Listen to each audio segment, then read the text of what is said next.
산상수훈의 말씀을 통해서 하나님 나라의 백성이 어떻게 살아야 될지에 대해서 예수님께서 말씀을 하셨는데요.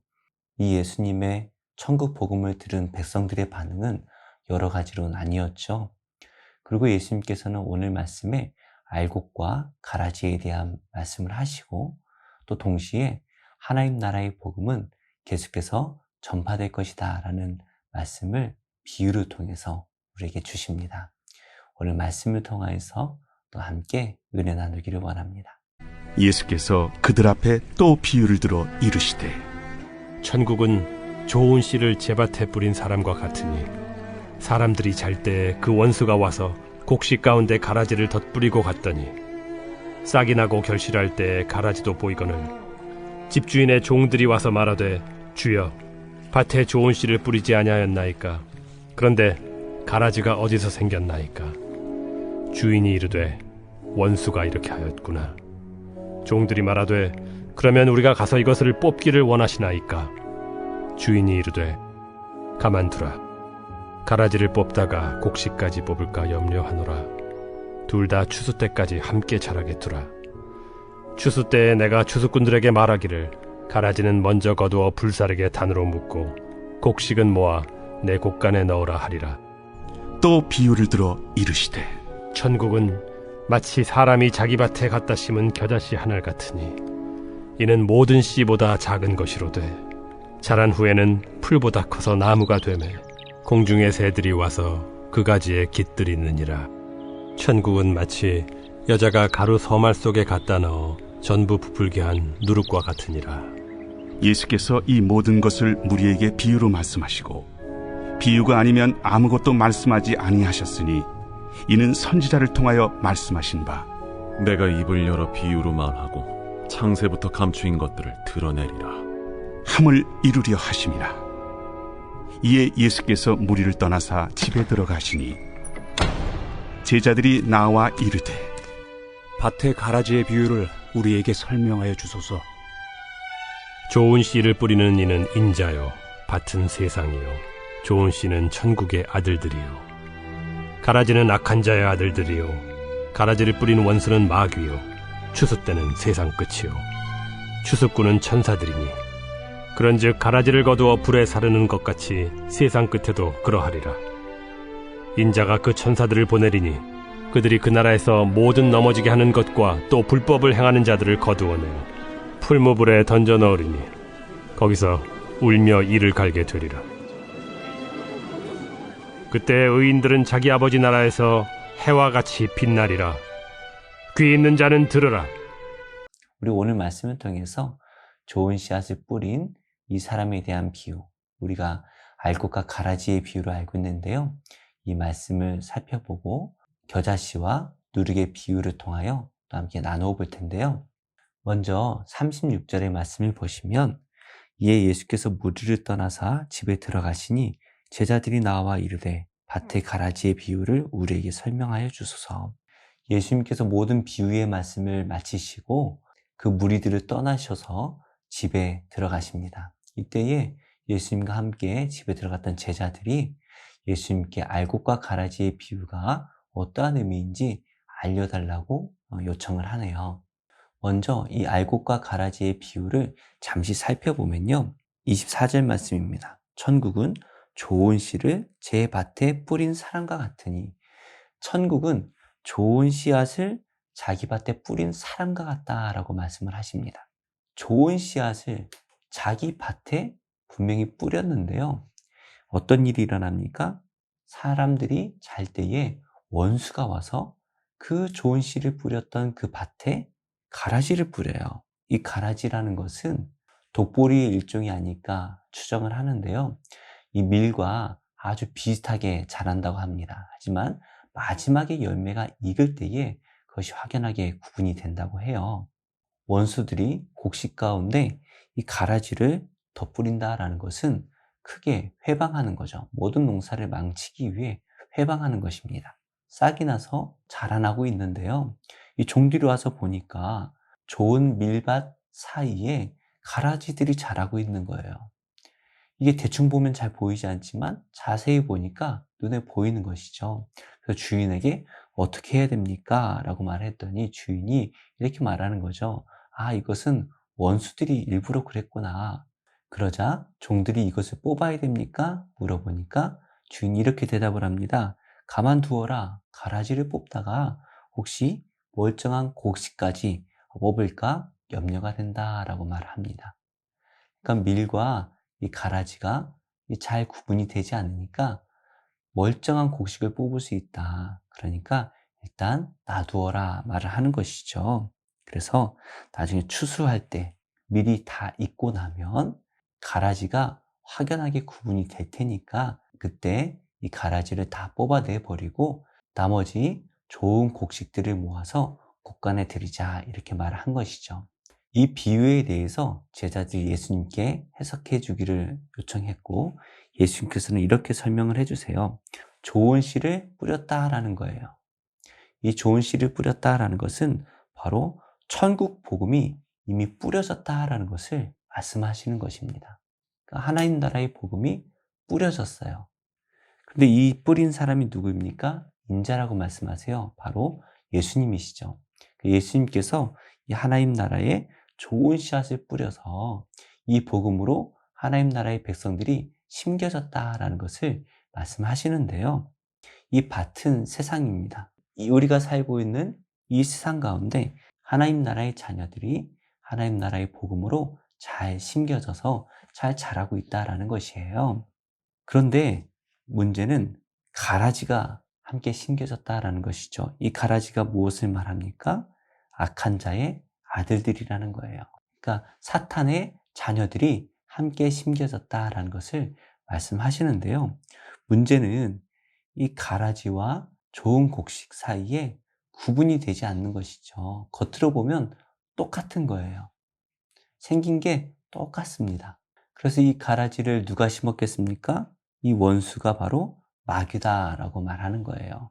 바로 이 가라지를 뿌리는 일이 실제로 있었던 것 같아요. 그래서 로마에서는 로마 법으로 남의 밭에 가라지를 뿌린 사람에게 큰 엄벌을 내렸다고 하더라고요. 하나님 나라의 복음이 전파되면서 하나님 나라가 이 세상 가운데 확장되어지는 가운데에 사탄이 방해하기 위해서 그곳에 가라지와 같은 악한 자들을 함께 뿌려놓았다라는 것이죠. 그리고 이 추수 때라는 것은 세상 끝날을 말씀하고 있다라고 말합니다. 그래서 마지막 심판 때를 말하는 것이고요. 추수꾼이 바로 천사들이다라고 말씀을 하시네요. 자, 그러면서 이렇게 말씀을 하세요.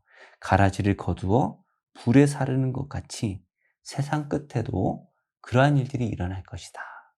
아까 말씀하셨듯이 가라지라는 것은 이 하나님의 자녀와 잘 구분되지 않는 악한 자들을 거두어서 불에 사른다라는 것처럼 마지막 심판날에 하나님의 자녀와 잘 구분되지는 않았지만 이 악한 자들을 예수님께서 천사들을 동원해서 구분하여서 어떻게 하십니까? 영원한 형벌 가운데로 넣을 것이다 라고 말씀을 하시는 것이네요. 그래서 41절 말씀입니다. 그 천사들을 보내리니 그들이 그 나라에서 모든 넘어지게 하는 것과 또 불법을 행하는 자들을 거두어내며 풀무불에 던져 넣으리니 거기서 울며 이를 갈게 되리라. 여기서 알곡과 가라지의 차이가 나오네요. 가라지가 무엇인가요? 모든 넘어지게 하는 것, 그리고 불법을 행하는 자들, 이것이 가라지라고 말씀을 하세요. 그러니까 넘어지게 하는 것, 바로 다른 사람들을 시험에 들게 하고 하나님의 말씀이 아니라 다른 복음을 전하는 이단들을 말하는 것이죠. 그리고 불법을 행하는 자들이 무엇입니까? 하나님 나라의 선을 행하는 것이 아니라 악을 행하는 자들을 말하는 것입니다. 그런데 그들이 어디에 있어요? 교회 안에 함께 섞여 있다라는 것을 말씀하시는 거예요. 그래서 그들은 어떻게 됩니까? 마지막 날 심판을 받아 풀무불에 던져지게 될 것이다 라고 말씀을 하시네요. 그리고 그 지옥에서 울며 이를 갈게 되리라 말씀을 하시는데, 이 울다라는 말은 그냥 석을 피우는 게 아니라 통곡을 하는 거예요. 마치 장례식장에서 통곡하며 울듯이 통곡한다라는 말이고요. 이를 갈게 된다라는 것은 분함을 참지 못해서 이를 빠득빠득 갈는 것을 말하는 것이죠. 그러니까 이 지옥에서는 두 가지 반응이 나오는 거예요. 하나는 자기가 지옥에 온 것이 너무나 슬퍼서 통곡하며 우는 그러한 후회하는 마음과 동시에 원통하다는 것이죠. 원통해서 이를 빠득빠득 가는 사람들이 있다라는 거예요. 어찌되었든 지옥에서는 이렇게 사람들이 반응할 것인데, 반대로 의인들은 어떻게 됩니까? 자기 아버지의 나라에서 해와 같이 빛나게 될 것이다 라고 말씀을 하십니다. 이 말은 바로 영광 가운데 살게 될 것이다 라는 것을 말씀하시는 것입니다. 그러면서 마지막에 귀 있는 자는 들으라 말을 하고 있죠. 우리가 예수님을 믿고 영접한다면 우리는 귀 있는 자입니다. 그래서 이 말씀을 듣고 이대로 순종하며 살아간다면 더 풍성한 영광을 받게 될 것이죠. 하지만 예수님의 이 말씀을 거절하는 자들은 깨닫지도 못하고 결국에 말씀에 나오는 것처럼 울며 이를 갈게 될 것입니다. 그래서 우리가 이 알곡과 가라지의 비유 말씀을 통해서 우리가 좀 생각해 볼 게 있어요. 무엇이냐면 우리가 이 땅에서 이 악한 자들과 싸울 필요가 없다라는 것이죠. 교회 안에 선한 자도 있고 악한 자도 있습니다. 또 선한 것과 같은 악한 자가 있고요. 악한 것 같은데 선한 사람도 있어요. 이게 참 모호하잖아요. 우리가 사람을 판단하기가 참 어렵습니다. 그래서 우리가 누군가를 정죄할 수 없는 이유가 그 사람이 어떤 사람인지 우리가 그 속내면을 정확하게 알 수가 없다라는 것이에요. 그래서 우리가 교회 안에서 서로 간에 악을 내면서 싸울 필요가 없어요. 우리가 굳이 이 가라지들을 솎아내려고 노력할 필요가 없습니다.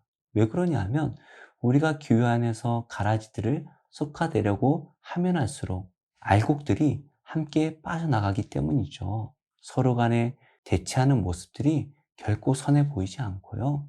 결국 성도들은 상처받고 교회를 떠날 수도 있기 때문입니다. 그래서 우리 예수님께서는 내버려 두라 말씀하시는 것이죠.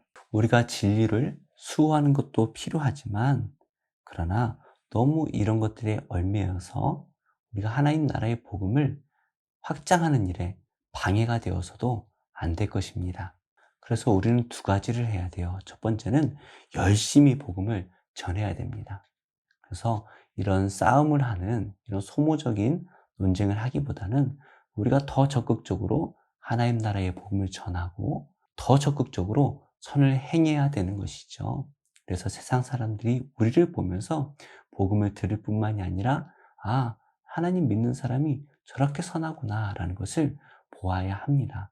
그래서 우리가 먼저 복음이 전파되는 것이 가장 우선이다라는 이 예수님의 말씀을 기억하면서 복음을 전하는 일에 힘써야 할 것입니다. 두 번째로 우리가 해야 될 것은 진리를 잘 분별해야 되는 것이죠. 사실 이 알곡과 가라지는 잘 구분이 되지 않아요.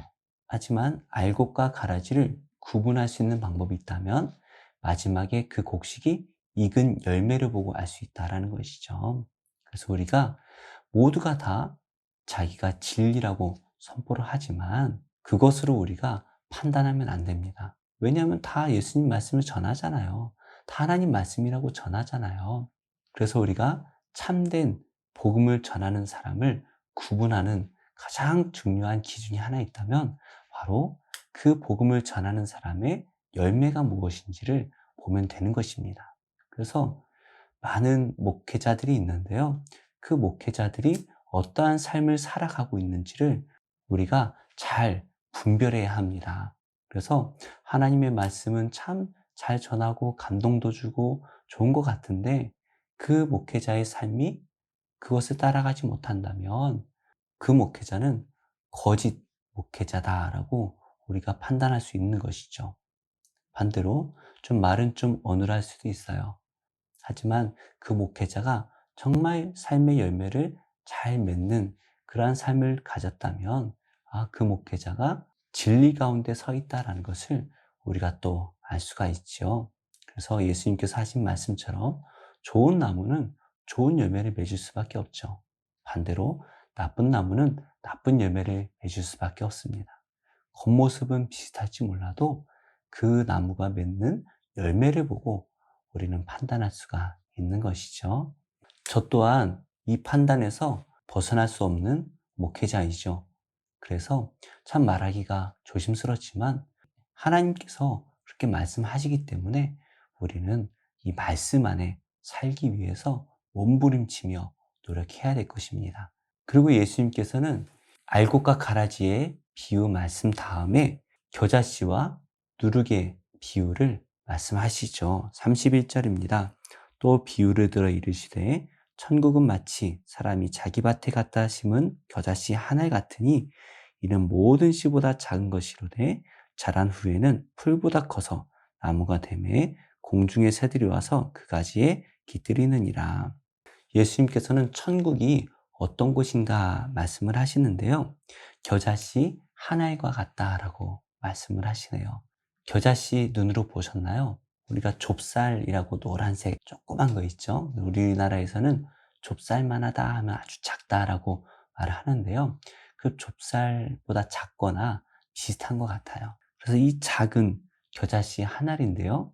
이것을 땅에 심으면 이것이 크게 자라나고 또 이파리가 또 가지가 풍성하게 자라납니다. 그래서 그 많은 가지와 이파리에 새들이 와서 안식을 하는 것이죠. 그래서 우리말에 깃들이느니라 라고 번역된 이 말은 원어로 둥지를 틀다 라고 번역할 수도 있고요. 정착한다 라고 번역할 수도 있어요.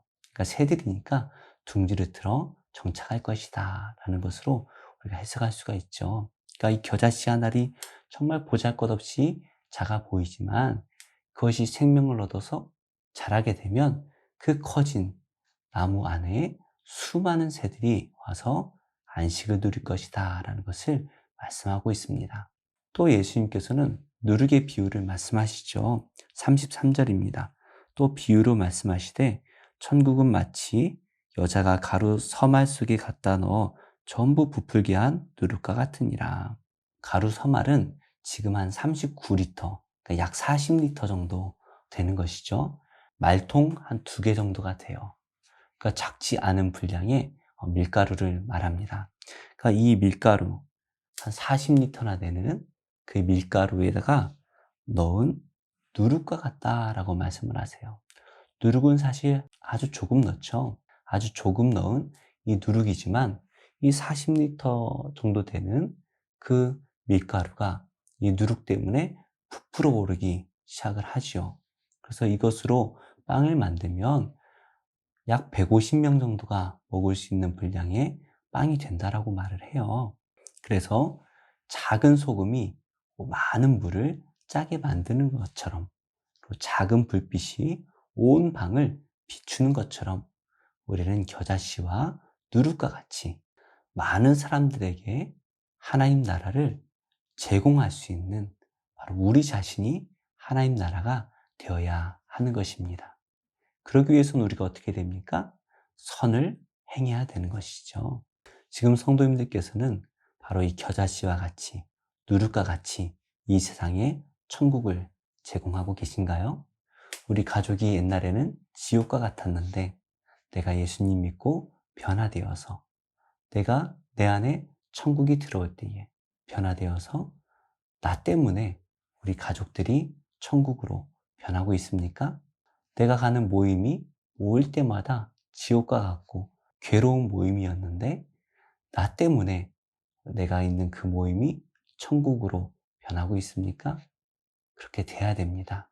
왜냐하면 우리는 적극적으로 선을 행해야 되는 그러한 존재이기 때문이죠. 말씀의 결론을 맺겠습니다. 오늘 하루 우리가 만나야 될 사람은 누구인가요? 우리가 가야 할 곳은 어디인가요? 우리가 가는 곳에 이 하나님 나라의 복음이 선포되길 원합니다. 그래서 나 때문에 내가 있는 그곳이, 내가 있는 가정이, 나의 직장이, 나의 학교가, 나의 모든 모임들이 천국으로 바뀌어야 될 것이에요. 괴로웠던 사람들이 나를 만나고 천국의 평안을 누리고, 죄인들이 나를 만나고 하나님 나라의 백성이 되어지는 이러한 일들이 나타나야 될 것입니다. 오늘 하루 우리가 가는 곳마다 하나님 나라의 복음이 심겨지고 우리 때문에 그 사람들이 변화되어지는 놀라운 역사가 일어나기를 예수님의 이름으로 축복합니다. 저 높은 곳을 향하여 날마다 나아갑니다. 내 뜻과 정성 모아서 날마다 기도합니다. 내 주여 내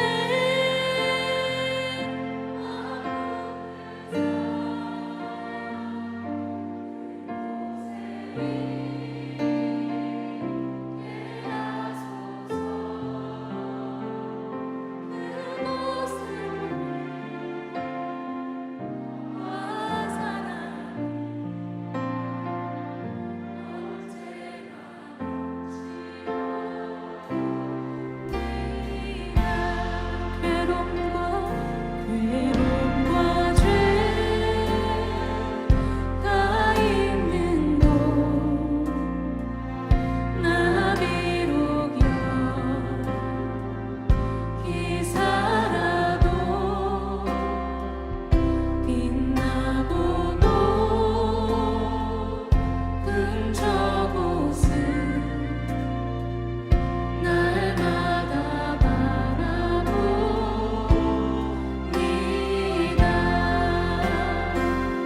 내 주여 내 맘 붙드사 그곳에 있게 하소서.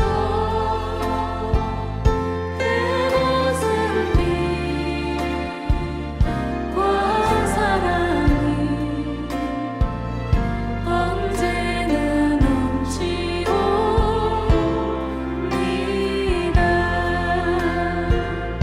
의심의 함께 거치고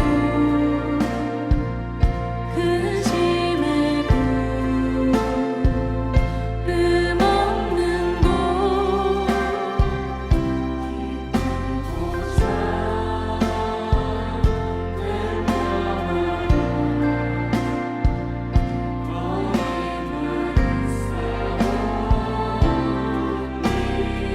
험하고 높은 이 길을 험하고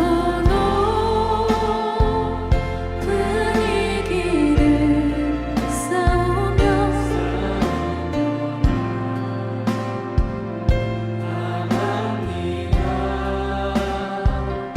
다시금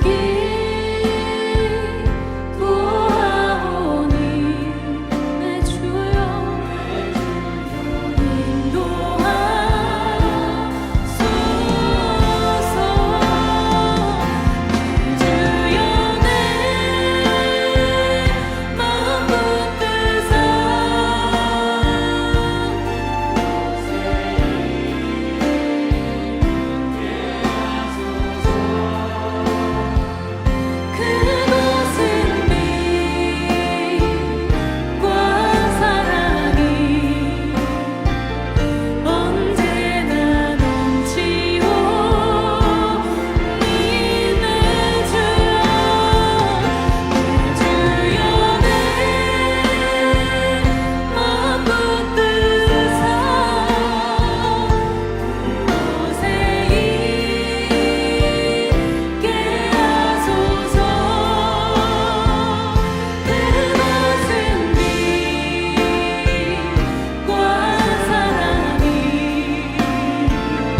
좋은 교회, 좋은 TV.